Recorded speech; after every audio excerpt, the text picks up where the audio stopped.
So for our final part of today, we have a short daily sadhana. We'll look at the long version actually next week.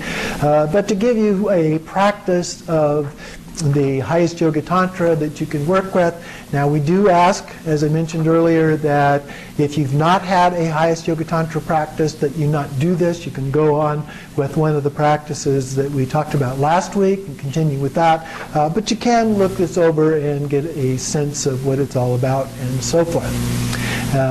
Hopefully, if you have not had a Highest Yoga Tantra empowerment, you will seek an opportunity to get one of those at your earliest convenience. It's an important part of the tradition as well as very beneficial to you in doing your practice. So this one starts much like the others, and we ask that you do this a couple of times a day. It can be very short, it can be longer, depending on the time that you have available to do it. But we begin, as before, with our intention, either to benefit all sentient beings or some other personal intention that you might have for doing this practice. Excuse me. Then it begins with homage, Guru Dewa Dakiniye.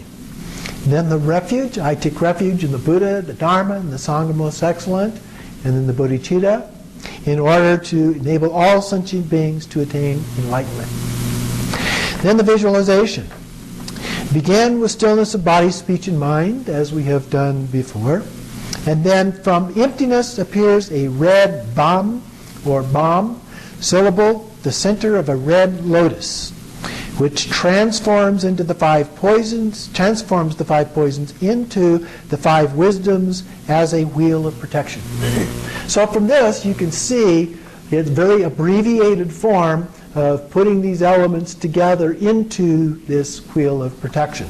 Some short ones don't even mention the wheel of protection, but this one goes through and gives you some hints at the different parts of that.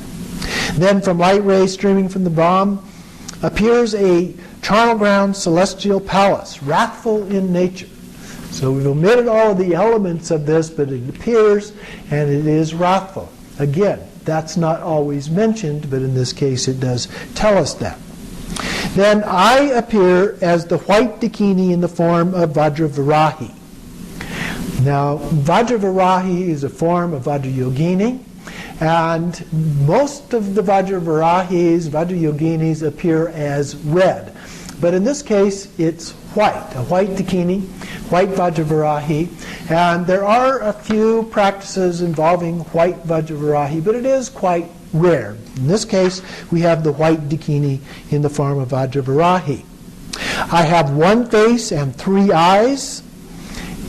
Third eye is in the forehead. Almost all dakinis have a third eye. With a semi-wrathful expression. So the face has slight fangs as teeth, and so kind of a little bit of a ferocious type of thing. It's not a nice, sweet, smiling dakini by any means, but semi-wrathful. With two arms. Of course, these figures can have different numbers of arms. Typically, a single female, though, usually just has two arms. So then I hold a vajra in my right hand and a skull cup of elixir of primordial awareness in my left. Now, usually a dakini will actually have in her hand a curved knife, a flaying knife, as opposed to just a vajra. But there are some cases where she's just holding the actual vajra.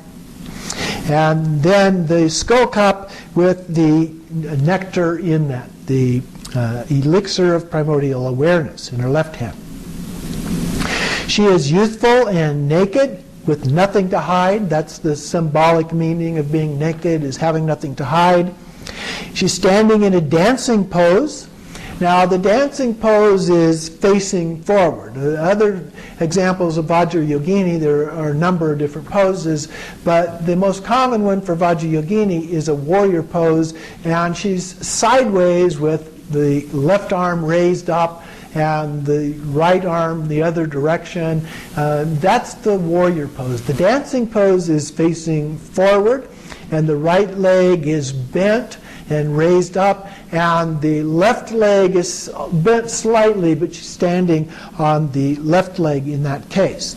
I'm adorned with a skull crown So there are 5 skulls arranged across the crown. Now some descriptions say that there is a vajra between each of those.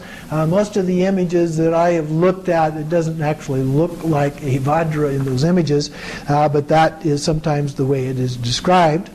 In addition to the crown, she has a garland of human heads and necklaces and so forth. So this garland of human heads that goes down, dangles down close to her feet, down by the knees, around her neck, representing the getting rid of all these human obscurations.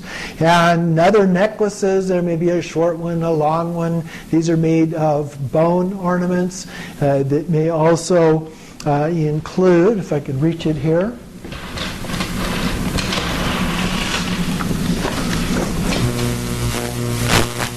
and this one is a bone mala made out of yak bone, but some of these are made like this. So you have a necklace or bracelets or anklets and so forth, but made out of bone. They may also have a skirt made out of bone ornaments. So different things that they may have, as well as these other bone ornaments.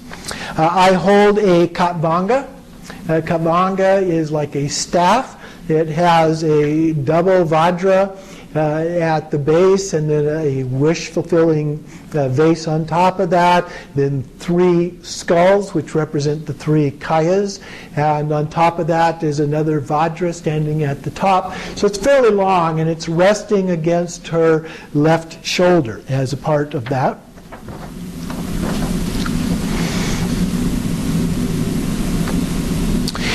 And so she holds that in the left arm, and symbolically the vajra represents the consort. So in this case we don't have an actual image of a consort with whom she is in union, but this is a symbol of the fact that she does have a consort, even though in this particular visualization we do not visualize a specific consort per se. And then she is surrounded with the fire of primordial wisdom. And so a lot of the wrathful deities we will see that appears behind them as a fire, and this fire is that same one that is a part of the circle of protection, the fire of primordial wisdom that burns away all obscurations. At my heart is a double tetrahedron. Tetrahedron is like a triangle, and it would be arranged so that it is flat on top, and then it comes down to a point. And so this is a double tetrahedron. So there are actually 2 triangles. One of them would be facing this way, and the other one would be facing the other direction, and they overlap, which creates a 6-pointed star. Symbolically, the one pointing up represents the male, the one pointing down represents the female. They are in union together, so that's the symbolism. And then they both go down to this point. So we have the double tetrahedron pointing downward with a lotus, sun disk, and bomb on top, with the mantra arranged counterclockwise facing outward around the edge. Light rays radiate out from the bomb at the heart, inviting all Buddhas and other beings in the form of the white dakini.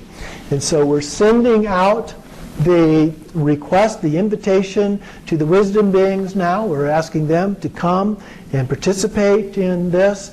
And so we send that out to them. They send back their blessings, again, to us as a part of that. And then they come to us as a white dakini. Now they may have been in some other form, some other color, all those things, but now they transform into the version of the white dakini. I pay homage, make outer, inner, and secret offerings, and they dissolve into me, filling me with their blessings. And so this, again, a very short version of what we just described and how that all then comes together.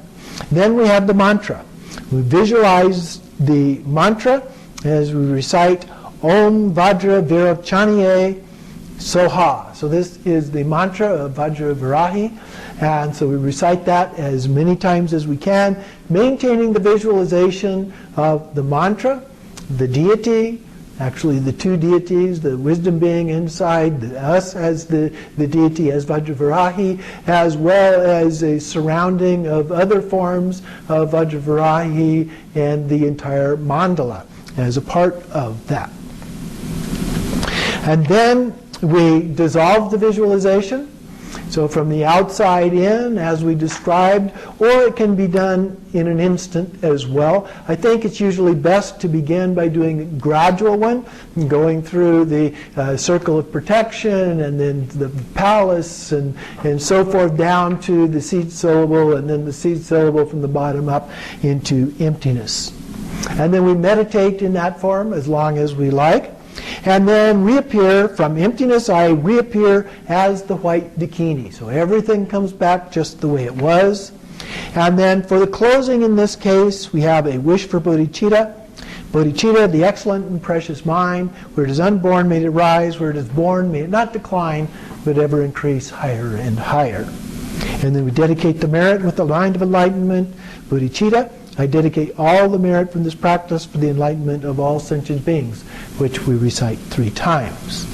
Following that, we continue as the white dakini in all of our activities. So you can see there are elements of the generation stage outline that we just described, but it also has these other parts, it's all simplified in a very compact kind of manner, making it an easy practice to use for a daily practice. Unless, of course, you have more time, in which case you can use a longer sadhana, or you can do a longer practice with the mantra, a longer practice with the actual part of meditation. So that is the daily practice for you to do, assuming you have a Highest Yoga Tantra empowerment of some kind. Otherwise, just continue your practice with the previous one. Continue to keep your journal and reflect on the practice, make some notes, ask any questions that you have as a part of that.